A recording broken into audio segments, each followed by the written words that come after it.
Broadcasting from Silicon Valley, California, this is Conversations with Jennylyn.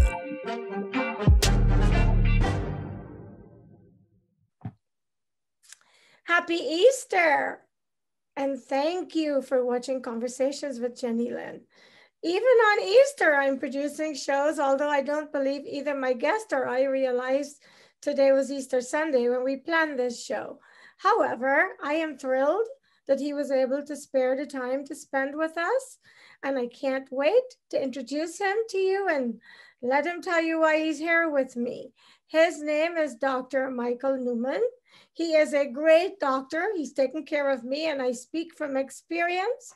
And I have invited him to do this segment with me so we can discuss the nature of the spine, since this is his expertise, or at least one of them. Dr. Newman, welcome to Conversations with Jennylyn. Thank you. Thank you for having me too. I'm very flattered. Well, I'm very proud and happy that Easter Sunday, you were still able to spend this time with me. I learned so much from you as your patient, and I am someone that likes to pay everything forward. And I thought, what a great way to do this than to invite you on my show so you can tell people what they need to know about the spine if they don't. Well, there's a segue into this conversation that happened to me this morning that I would like to discuss with your viewing audience. And it kind of makes the whole point of what you and I have discussed already. If I can begin? Sure, absolutely. I had a very nice gentleman who came in. He is the uncle of a patient of mine who married one of the lawyers I work with. And he came in with a very, very serious low back problem this morning. And it's the first time I saw him. So we sat down and went through everything. We also had a copy of an MRI scan. And I discussed with him that it's very important for him to know the nature of his back disorder, because he'd seen other people, he had other things done for his back condition, but he didn't really understand what was wrong with him. Now, I operate on a premise that if a doctor really understands the nature of what you have, they can explain to you in a way you can understand the nature of what's wrong with you, how big your back should work, and then why it's not working right, and then propose a treatment program that ideally will be effective and get you better. So much of what I do is in the world of something called forensic evaluations. I look at cases where patients have treated with other doctors. They see me at the end with usually suboptimal results. They have quite a bit of back pain, and my job is to evaluate them and rate their impairment and put them in a position to go forward with their life to whatever limited extent I can. In my treating practice, I try for very, very good results where I can effectively get people better and get them restored to a functional lifestyle. If that fails and my treatment program proves ineffective, I want to make sure I move them on to somebody who is equally caring and can contribute and help them out. And most importantly, I want to make sure they don't end up getting injured by any treatment program they go through. So using my example of the gentleman I had this morning, he brought in an MRI scan of his low back. I asked him, "What's wrong with your back?" He said, "My back hurts." I said, "Why?" He said, "I don't know, something with a disc." Well, that's how the conversation starts. So I examined him. I told him what I found. We looked at various things I was concerned about, like muscle weakness, a muscle shrinking that's called atrophy, radicular pain, anything that could warn me that there's a potentially more serious problem there might appear to be. And then after we went through it and realized he was neurologically intact, that means he didn't have any nerves being crushed by a disc problem, or he didn't have any loss of function in his legs where he's got weakness and could fall over. Once we established that, we went through his MRI scan and we went through each condition he had. I brought out some visual aids and I explained to him the nature of his pain generators, what we were dealing with, and then how we go about fixing the problem and what the chances are of success. What I told him is this. I said, Obviously, working with me, you're working with a chiropractor, which means you're not seeing a surgeon who's going to cut on you. You're seeing somebody who's going to not cut on you. I don't do injections as a chiropractor because that's something that a medical physician does. But I did point out to the patient that there are benefits from injections to be considered in the event treatment with me is not effective. We went over the things wrong with him. We talked about things called disc herniations, which I'll discuss in a little bit. We talked about something called an annular tear, which I want to discuss as well, and then joint pain and how it manifests. When I got done going through with him the entire encounter, and it ran about an hour to cover all the ground, he clearly understood the nature of what he had. It made sense to him, and he could understand what we're trying to do. I told him that we were going to try one treatment today. I expected, frankly, good results because I understood the nature of what he had. He was treated, and then we dealt with part 2 of the treatment. Part 2 of the treatment was to make sure he understood that by understanding what he had, he needed to do different things to not make it worse. I explained to him that if you make 3 steps forward with me and you do stuff at home and take 3 steps back, we never go anywhere. You don't get better. You can't undo what I do. So we dealt with things that you won't think about. We talked about how you sit and how you hold your back when you sit. We talked about how you get up from a seated position. We talked about how you go back into a seated position. Now, this nice gentleman is going to have a very similar problem to most of your patients, or excuse me, your clients who are over 50 years of age. He ended up standing at his house. He turned off in one direction to talk to somebody, and he had instant onset severe low back pain. He didn't know what happened to him. We discussed it. He ended up tearing a disc when he rotated. He kept his feet still, his pelvis still, and he rotated his chest off to one side. Well, we discussed the fact that you don't really want to do that as you get older. You instead take your feet and move your whole body and keep your shoulders square with your pelvis and move your feet back and forth so you don't twist. Older people, when they twist, can tear a disc. And when you tear a disc, it's an astoundingly painful condition. I'm going to explain a little bit of the reasons why so your audience can understand what we're seeing, nature of the problem. Behind me, I have a spine I'm going to bring over here, bend it around a little bit, show you where the pieces are. It'll make sense to you. And today, I hope your audience walks away with a little better understanding of what the back is about, what it does, why you got to take really good care of it, because like any other part of your body, you only get one body, and it's got to get you through this entire lifetime. You got to take good care of it, because if you don't, the price you pay is enormous. So I use an analogy with my patients. I said, if you only had one car for your whole life and you had to last your whole life, chances are you'd really be up on the maintenance of it and really pay attention to it and do everything you can to get that car to last you for a lifetime, knowing you could never have another car. Our bodies are the same way. We only got one. So it's mandatory to take care of it. Now with that, I'm going to reach behind me because I got the spine on a little bench here. I'm going to bring it out and hopefully I'll be able to see it on the screen and confirm that everybody can see it. Thank you. This is great information. This is a model of a human spine. I'm going to hold it up where you can see the pelvis. Can you see it? Yes. All right. The bottom bone here is called the sacrum. It's the bone that everything else sits on. It sits in a cradle. It sits on a pelvic bone on one side and the other side, and then there are your legs below it. So literally, all of your upper body weight, which is about half your body weight, all comes down to this one bone that carries everything.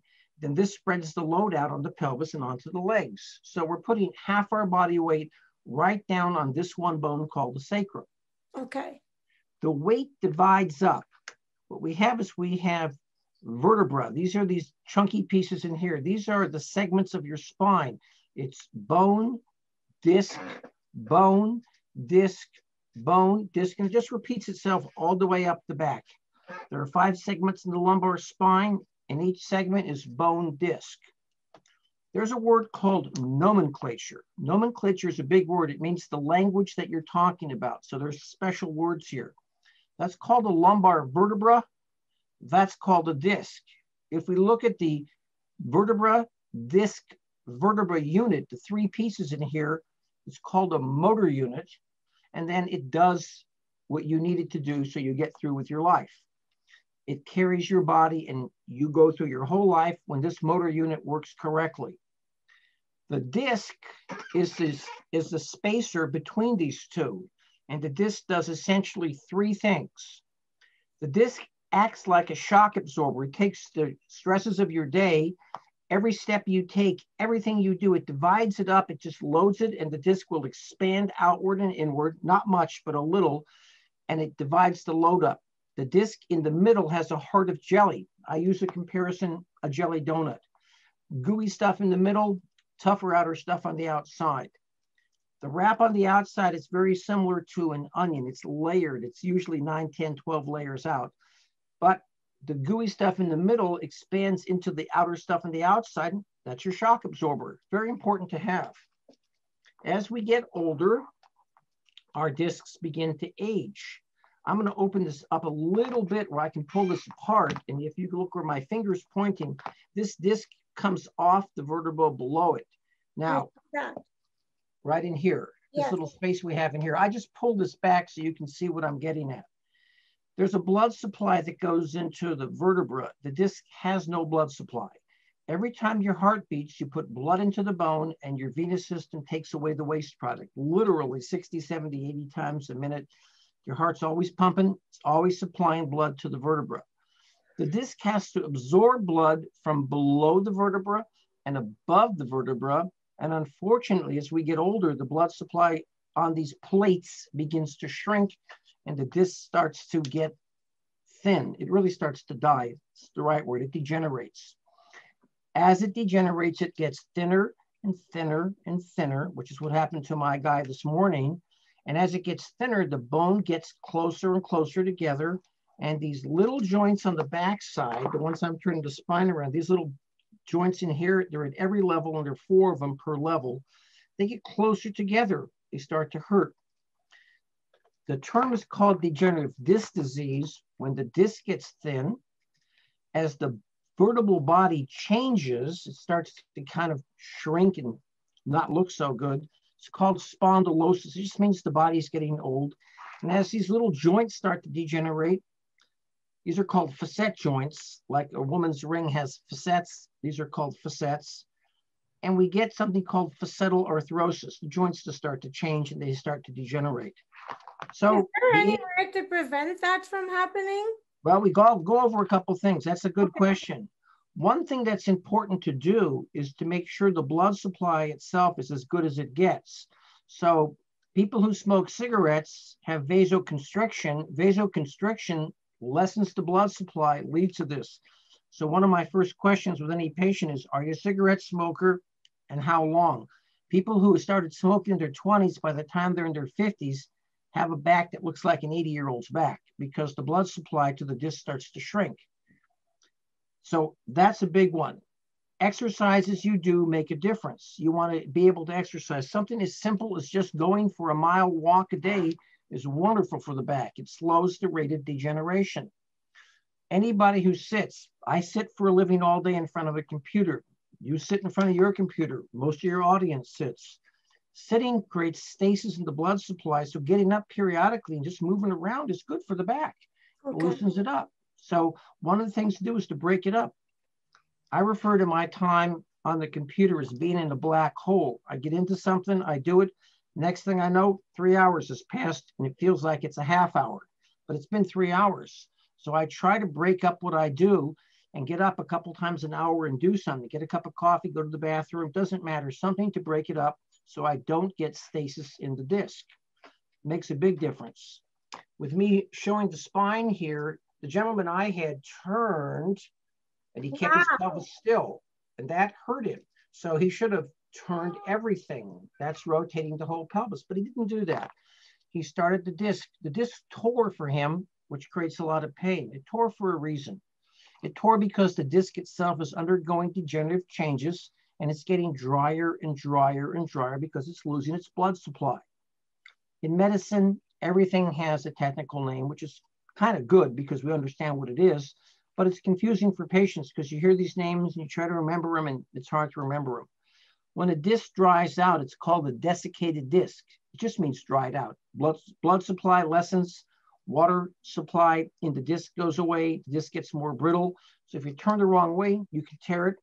Now you have a new problem, and that problem is it really hurts. Mm-hmm. What is very important to realize is what happens when you stand and bend.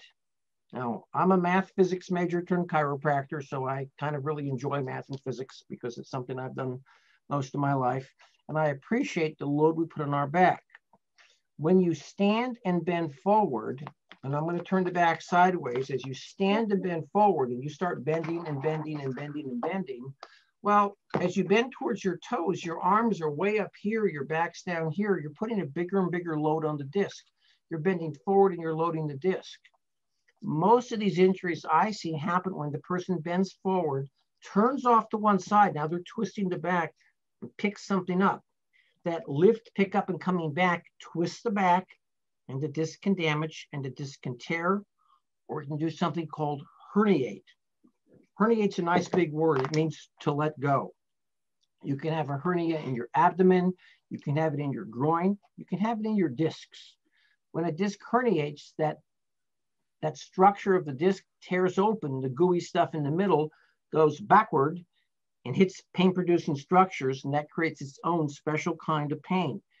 It can hit ligaments in the back of it. It can go off and hit a nerve root. When the disc herniates, it can crush a nerve. When it crushes a nerve, you can lose power in your leg. Leg can get very weak. You get leg pain, which is a miserable experience. So depending on the nature of the injury and the severity of it, we decide what we do. When I have a patient who comes in and I suspect a large disc herniation crushing a nerve root, I don't want to spend time as a chiropractor trying to treat that condition because I know the longer the nerve is compressed, the harder it is to get function back. If it's a very large herniation on a nerve root, I have to get that patient off to a spine surgeon because we need to get intervention to decompress that nerve root. When it's not a massive herniation, when there's no loss of motor function, strength in the leg, when I'm only dealing with leg pain and it's not severe, then I can try to treat it. Usually the results are pretty good. But anybody who's a conservative treater, that means we don't do surgery and we don't do interventions, which is what I do as a chiropractor, what a physical therapist also does. We need to make sure that we're not delaying necessary surgical intervention. We need to know that what we're doing is safe to do. My gentleman today has had 20 years worth of low back pain. And in the last couple of months, he's gotten a lot worse, but he got a lot worse when he stood, turned sideways, which he shouldn't have done, felt something give way in his back. That was a disc that tore. And here he is seeing me with the back that's really, really very painful. Can I ask a question? Certainly. Can that person's problem be resolved without surgery? Yes, it can. Okay. Yes, it can. Okay, great. So we're going into the next phase. It depends on who you see and what you do. Now, I, being somebody who grew up in the 50s, was a little boy who liked to go work on things and take things apart. I always liked having good tools to work with. And when I was a kid, I had no money, so I had no good tools. But as I became an adult, I used to get good tools to work on a car or a motorcycle or my home or anything I wanted to work on. And in my practice, I have good tools. I like really quality equipment. You have to have the right equipment to do the job. If I'm working on a disc problem, I need equipment made for a disc problem. So I explained to this particular gentleman who's from Los Angeles what we had. He was treated today. He got off the treatment table and he was stunned at how much less his back pain was. Wow, woohoo! Okay, so I told him this. I said, look, I'll be glad to get you next couple of days while you're in town here. I'll teach you how to get up. I showed him how to exercise at home correctly so that this disc can stay stabilized. I explained that you got to get the disc to pull back into where it came out of. You need to let the disc heal up so you don't keep having this problem. You need to sleep a certain way so you don't hurt your back. You don't lay there in bed sideways, twisting your back in one direction, but keep yourself linear and lined up. Use a pillow underneath your legs so your leg doesn't drop over the side. and you stretch your back like that. So someone who has this problem should lay on their side and put a pillow between their knees, is what. Yeah, or if they bring the knee forward, put it underneath the knee that's forward so the leg isn't twisting the back over. You want to basically keep the sacrum, the bottom, and the spine itself pretty aligned. You don't want it twisting in one direction or the other. You want to sleep stable. Makes a difference. On your back, when you're on a back with a pillow behind your knees, you're stable, but you're going to turn at night. So you learn to sleep with a sleeping pillow and just get it between your legs and move it back and forth as you need to, and you'll find your back pain will get a lot less. Now, I'm showing the back here, and I'm going to go higher in the camera. I'm looking at my picture to see. So what I'm doing is I'm showing the low back, and I got a curve in the low back. That's what we want to have. As we get to be older and our backs get more and more screwed up, the curve can flatten, your back becomes flat. When you sit in a chair, you make the back go the other direction. You start doing that, you slouch. When you slouch, you create pressure on the disc, and that drives it backward. So what I teach people to do is to get a good chair at work that has a bit of a curve in it. Sit back in your chair so your back is completely braced against the back of the chair to keep the curve kind of like what we say in a C shape. As I hold it up here, the spine is off to my right side, so my C is open on the right and closed on the left. That type of C shape creates pressure on the disc to drive it forward so it doesn't bulge backward and herniate. So how you sit matters. How you get up matters. How you sit back down matters. How you get out of bed matters. A good physical therapist or knowledgeable chiropractor can teach you how to do these things. The goal here is to teach you all the things to do to keep the back healthy. And when you're doing things to keep your body healthy, we call it spinal hygiene. You keep it clean and you learn what you do, and you learn how to not make this thing worse. So the gentleman I had today, I said, look, you're going to have to sit with your back curved like that. You're going to have to sit back in your chair and make sure that back is properly supported. And he got up and down over and over again. I showed him how to do it correctly. Back pain came down. I also told him he can undo all my work by just going to bed at night, sleeping with the leg twisted over, retwist his back and undo everything. You got to work with me to keep the back stable so it can heal up. That's what we How sustainable is that? After you've treated him, how sustainable is that? It's long-term sustainable. It's long-term sustainable. Okay, what I have with the people I deal with, I'm not a believer that you come back and see your chiropractor over and over again. You do a run of 6, 12, 18 sessions. It's usually enough to stabilize the back. You learned all the self-care techniques. Most of my patients go off. They'll come back and see me, but they go 3 to 5 years before they see me again. They go a long time. And usually 1, 2, 3 sessions, they go back to feeling good. We remind them all the stuff to do correctly. And usually it's something stupid that sets them off. They're at home. They mow a lawn, they bend over, they pick something up, they bend off to one side and lift the wrong way, like we talked about not doing. They set something off. So usually there's something that sets off a flare-up episode. And by the time you've created 1 or 2 flare-ups, you've learned what not to do. And the pain is instructional. It teaches you, don't do this to me. So once the back stops hurting, you get your life back. If it hurts again, you start getting really good about watching what you do. You get aware of what you're doing. And you always think ahead of time, okay, not going to do this.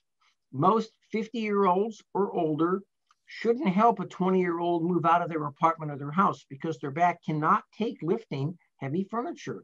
You think you can because you're not hurting, but you can't do it. You got to realize that every age group has advantages and disadvantages. Wisdom comes to us over 50, but we don't have the strength we have. We can't do what we think we can do. A 20-year-old man can comfortably lift 100 pounds. A 60-year-old man cannot. He's going to be lucky to lift 50 pounds. And you have to realize you're going to get functional loss as you get older. You simply work around the problem, choose carefully what you're going to do, and don't do things you physically can't do, which means that 60-year-olds do not go out and play tackle football with 20-year-olds because you're going to get hurt. Okay, you can't do it. You got to realize that. What about sciatica? Like what sciatica? Well, let's talk about what sciatica is so it makes sense to you. Now I'm going to take this back, I'm going to lift it up, and I'm pointing out a little area in the pelvis in here.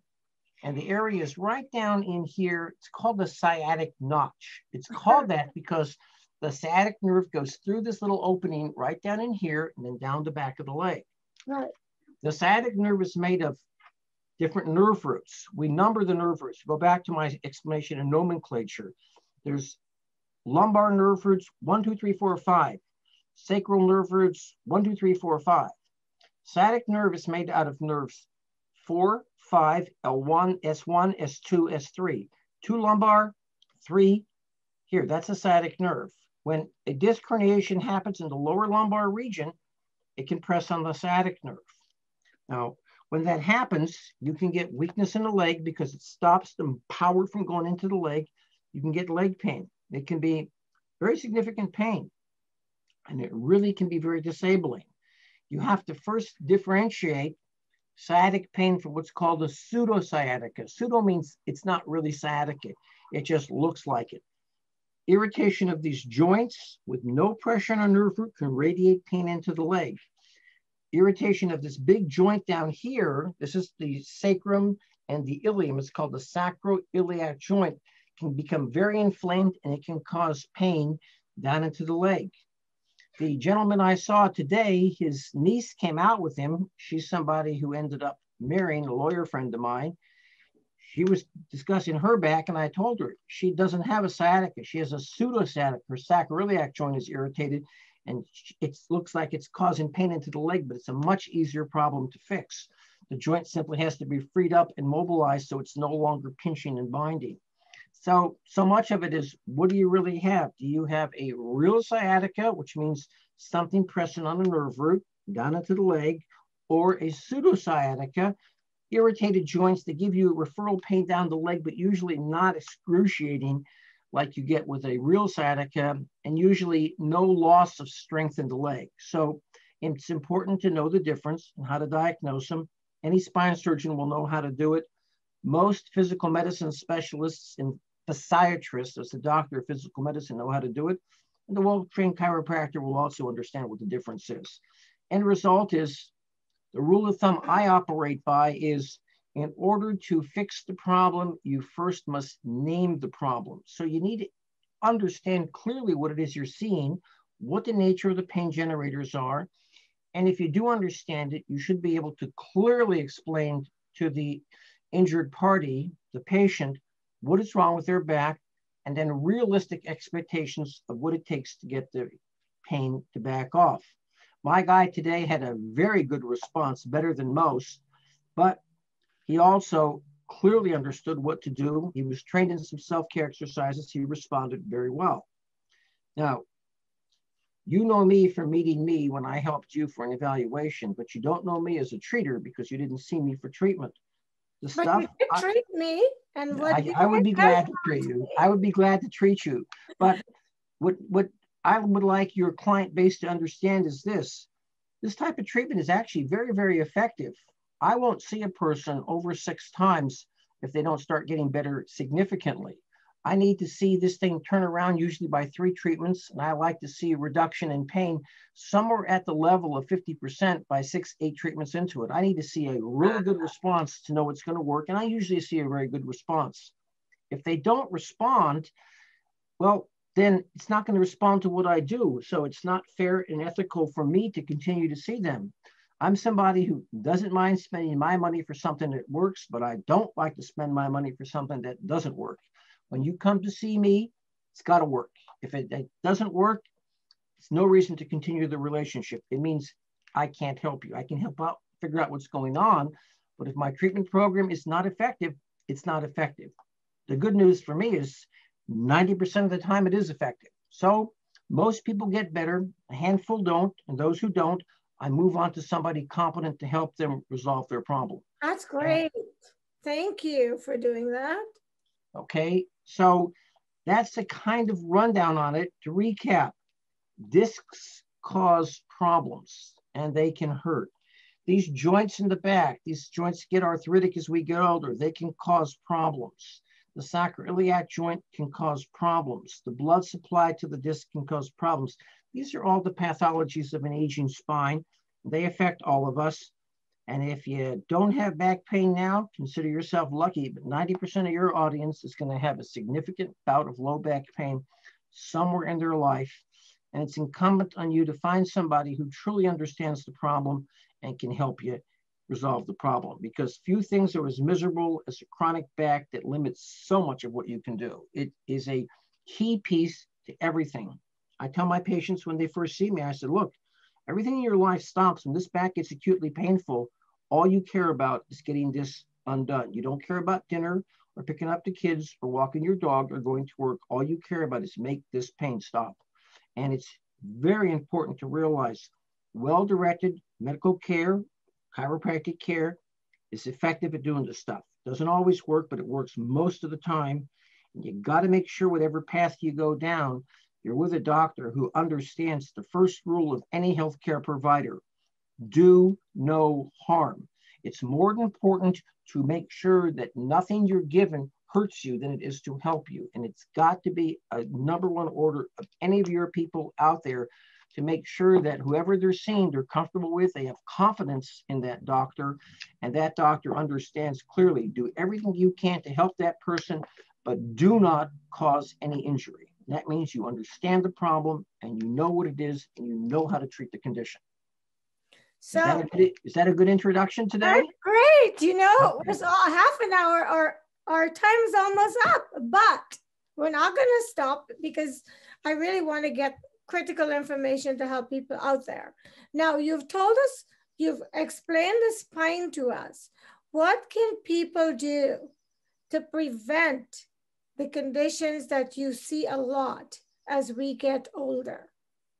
Well, let's go over something that children do and that adults don't do.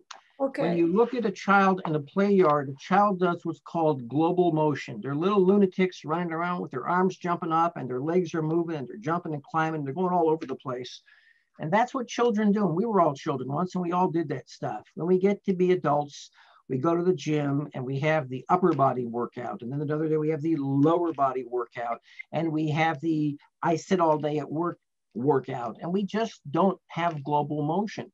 So doing something as simple as walking, get your arms moving, get your legs moving, get your knees moving, it's good to do. Riding a bicycle, excellent, excellent thing to do. Elliptical cycle, excellent stuff to do. Things that get the arms and legs moving. Stationary bike where the arms on the bike move, excellent stuff to do. Simple things. This is not something where you have to get your $500 a month gym membership. This is buying just something like a simple bicycle, $100 bicycle that's fun to ride. Get some safety gear, go out and do it. Walk, take a walk. Walk your dog if you have it. Walk your spouse if you don't have a dog. But get out there and just do stuff. But don't get locked into this mentality, especially we high-tech people in the Valley, where we're at our desk 12 hours a day and we work the entire day and we don't do any activities. Do activities. The other thing that's very important to do is this. I don't do much in the way of nutritional counseling, mainly because I don't think people listen, and I don't really have the time to talk to people who don't listen. But I will tell your viewing audience this. Most of the things wrong with us in our healthcare in this country now are self-inflicted. We do not have the discipline to do what we need to do. And your health begins in your kitchen. You need to learn how to eat. It sounds like I'm being facetious. I'm not being facetious. Most people do not understand what to eat, when to eat, and how to eat. There are very good videos on YouTube that show you that. There are good programs on PBS that show you what to do, but you got to put the time into your kitchen to cook food that's good for you, that's healthy for you. Obesity is a dangerous thing. Half my patients are obese and terribly deconditioned. They just eat very badly. Some of them smoke, which is very, very destructive to you. But it's simple, little, easy to do things. Have salads, have stir fry. Don't put much in the way of salt into your food. Don't have a superabundance of meat, but have some meat in your diet. Don't let yourself fall into a pattern where you become dangerously obese. I've had 300-pound patients that come in crying about how their back hurts, and I put my finger into their sides and I say, do I really got to tell you why your back's so sore? They go, really? I said, there are two of you laying on this table. You can't weigh 300 pounds and not have a problem. It hurts you. So doing little things like get rid of the cigarettes. I mean, seriously, okay? Make a good, healthy stir fry. Have salads every night. Have healthy salads every night. Don't do the junk food stuff. That food is designed to have you keep going back and eating it, and it will hurt you. So realize, you only got one body. You got to make it last a lifetime. I'm in my late 60s now. I still am going strong. I'm better in shape than most, not everybody. There are people out there who are in better shape than me, but I'm okay. And I'm able to work, and I certainly enjoy what I do because I get to help people every single day. It's fun for me to do it. It's very satisfying to do it too. I like making people's lives better. I've had patient after patient who I've told them what cooking shows to watch, how to change what they do and learn how to cook properly. And the results are the weight goes down, the high blood fats go down, hypertension gets under control, diabetes goes away. These are bad conditions, and they happen to all of us. It's called lifestyle disabilities, and we are hurting ourselves in this country. We are eating food we shouldn't eat, and we are drinking soda pop we shouldn't drink, and the end result is we've got a pretty unhealthy population. Now we have this nightmare of coronavirus on us, and that's only making things worse. If you stay at home and you eat lousy food, and if you eat good food at home, you'll actually get healthier again. So I push my patients to be proactive. You got to put that time in. Today is Sunday. I'm going to go home. I'm going to cook up healthy food I can eat throughout the week. It's going to be easy to do. It'll be some meat cooked up. I got plenty of salad stuff and stir fry stuff. I'll put my wok to use during the week and make some fresh vegetables. And I will make sure I'm healthy and focused on what I take in so I don't do food that screw me up and minimize what I do in my lifestyle that's going to take a toll on me. I'd like to see my 70s, maybe my 80s. I dream about my 90s, but my family doesn't seem to last that long. But the end result is we only got this one body. So take care of it. Take care of yourself. You take care of self first, and then you can be there for everybody else in your life. But you got to put the time in. It's not a lot of time, but you got to make the time to do it. Any other questions you have for me? Awesome. You're a pretty good interviewer. Okay. I always ask people this question. What haven't I asked you that you want to make sure you leave with people watching this segment? Well, you brought up something that we talked about before this thing started. And I want to give your audience an interesting thought here in my practice, some of the stuff we do and some issues that crop up here. So one of the guys who works with me isn't my employee. He just rents space for me, but we've been together for 30 years. He's a Santa Clara County police officer, and he also is highly trained in the martial arts. I bring it up because some of the martial arts, the more evolved ones, actually have a healing arm to it. So I've watched him use his soft tissue skills on people and really help them. But his big thing is he's a highly trained martial artist, and he's a very good man. He's conveyed to me how important it is to be aware of your situation, to look around, to look at where you're going, look at what you're doing, pay attention to those people around you. I bring it up because I'm on the Cupertino side of town. We have a very large Asian population over here, and it's highly alarming to me that I'm seeing so many ridiculously vicious attacks by people who are attacking Asians out of the blue and for no reason. And it really, really particularly upsets me. And it's important that I ask your audience, use situational awareness. This individual in my office has pointed out to me, he goes into a restaurant, he sits in the back of the restaurant, he aims at the door to see who's coming in. He goes to a party, he looks over the party, he sees who could be a potential problem, he thinks it out before he does it. Everything he does is aware of his situation. He's a police officer also. He's aware of his situation. I asked your audience to do something for yourselves because you need to do it. I push it for my patients as well. Look at where you're going. When you're going out to your car, look at what's around you. If you have any chance to travel with other people close to you, do it. Okay, one of the ways that we can protect ourselves is working together. Nobody wants to be the victim of an assault of some brutal person. And our system certainly doesn't seem to do enough to get rid of these people. They're still out there. They shouldn't be out there, but they're still out there. Just be aware they're there. And when you walk out your front door, look around. When you hear a sound, look around. When you go shopping, look at your situation. Size it up. Make good decisions as to what you do. and try not to ever be on the receiving end of this lunatic, anti-Asian, vicious thing that we're seeing right now. It should have gone away. Why do you think this is happening? What do you think is instigating and motivating these attacks? Well, you're asking me, and now I'm going out of my professional suit and put on my personal suit. Yes, so, that's what I'm asking. I'll put on my personal suit. Here's my personal suit. Okay, I never met my grandparents on my mother's side of the family. They lived in Vienna. They were Jews. My grandfather, who I never met, was a concert pianist. He also was a lawyer. He had an apartment complex. He had a group come into his country called the Nazis, and in very short order, he could no longer be a civil servant. He could no longer be a concert pianist. He could no longer practice law. He could no longer own an apartment building or a home, and he could no longer live. My family was rounded up, put in a concentration camp, and murdered by people who think it's okay to do that. When my mother came over here from Vienna and gave birth to me, she was worried that that vicious hate would follow from Germany over here.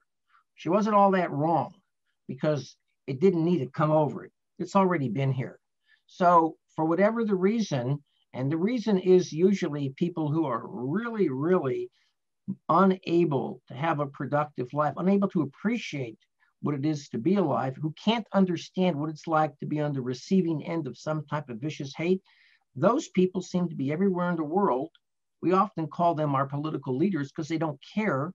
And the end result is we get horrible people who do horrible things.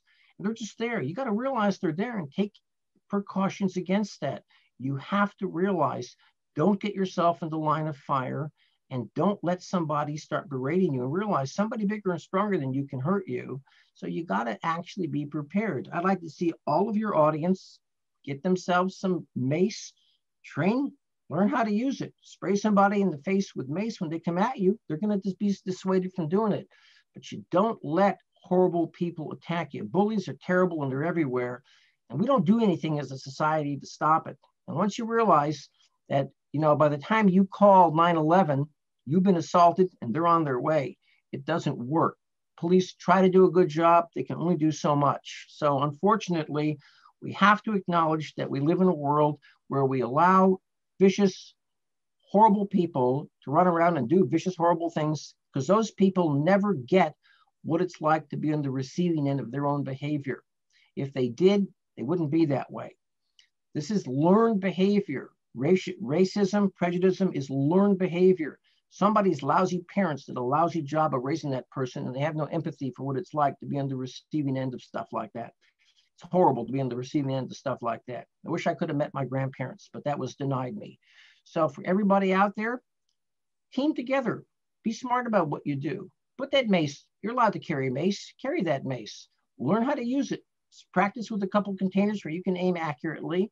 And don't let somebody come at you without making them pay a price. Nobody should be able to lay a hand on you without something bad happening to them, like a face full of mace or anything. You can't count on the police, so you got to count on yourself. You got to count on other people. That is strictly my private opinion, and you're welcome to dispute it if you want to, but I think most people are going to realize the person in your life that you have to count on is always yourself. And if you can count on yourself, then other people can count on you. That's how I like to do things. I agree with you. And thank you for being so honest and for taking the risk of expressing your views on television. I do it all the time. And thank God I'm still alive.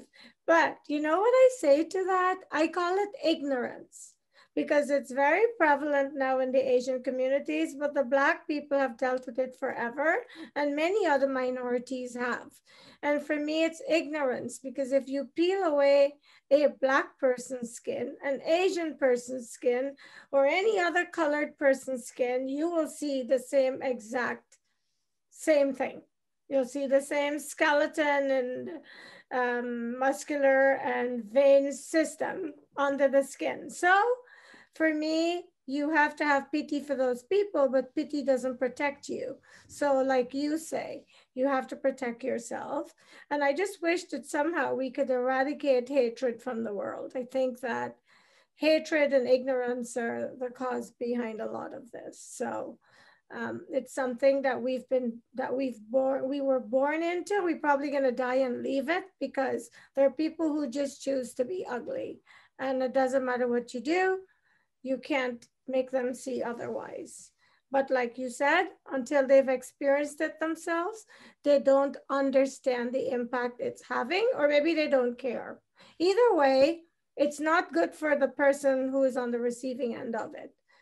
So all we can do is be the people that try to affect change and create this massive shift we need in the world to where we just love and respect each other. I'll give you one more thought. It's just something to have. When they did the Human Genome Project, they discovered that we are literally each other's brothers and sisters. We have 99.99% of the same DNA. We have a common ancestor. Every race in the world is simply the best adaptation of that part of the world. If you take Black people and let them live in the North Pole for 500,000 years, they will produce light-skinned people. If you take light-skinned people and move them to Africa for 500,000 years, they'll produce dark-skinned people. Every race is simply the best genetic adaptation to that environment. It's the superior body that works in that environment. That makes us literally all the same. Seriously, there's no race that's better or worse than the other. We're literally all the same, and everybody's an individual. I deal with every race there is. I see people from all over the world, and I have one common thread. I see wonderful people everywhere. I have people that just delight me to come in. People who come into my office make my day because I get to take care of them and I like them. And it's a pleasure to take care of them and make their lives better. And I don't care what the race is. There are wonderful people everywhere. It just defies me that people aren't that way. And in my practice, I know some people are going to want to come in. There's only two types of people I won't tolerate in here. I won't tolerate anybody who has racist views. As soon as they say it, our relationship's over. And I'm a great animal lover. So you got to like animals. If you're hostile to animals, you shouldn't be in my business, because only not nice people don't like animals. Most people out there do. If you're that way, love to have you here. If you're not, don't come in, because I won't keep you here. I love your illustration about putting the Africans in the North Pole and the opposite. It's a great illustration, and it's a fact. And so you see how perfectly timed this was? Did good. We're out of time, and I thank you so much for taking time out today on Easter Sunday to do this segment with me. And on behalf of every person who's ever gone through your practice, I would like to say thank you. I went to you for an evaluation, but I left with some tips and some apparatus to help me with my back pain. And I must tell you that it's helped me significantly. So I thank you for all the good you're bringing to the world. And I thank you for being a person who is not ignorant, and that you love all types of people and want to help everyone. And that's my wish too. But you're an expert at the spine, and you're doing it by teaching people how to take care of their spine and helping them when it's injured. And the way I do it is by this, because apparently I have the gift of gab, and hopefully I do it well. You're a very pleasant person, and you're a pleasure to have here too. And I think you do a great job. Thank you so much. Thank you. And I thank you so much for watching Conversations with Jennylyn. When a conversation is all you need to be inspired and educated, and I'm sure Dr. Newman has clarified any types of confusion you may have had about spinal issues, or taught you something you didn't know that will help your health, your spine health anyway. And I will see you next time with another fascinating guest. Thank you for watching Conversations with Jennylyn.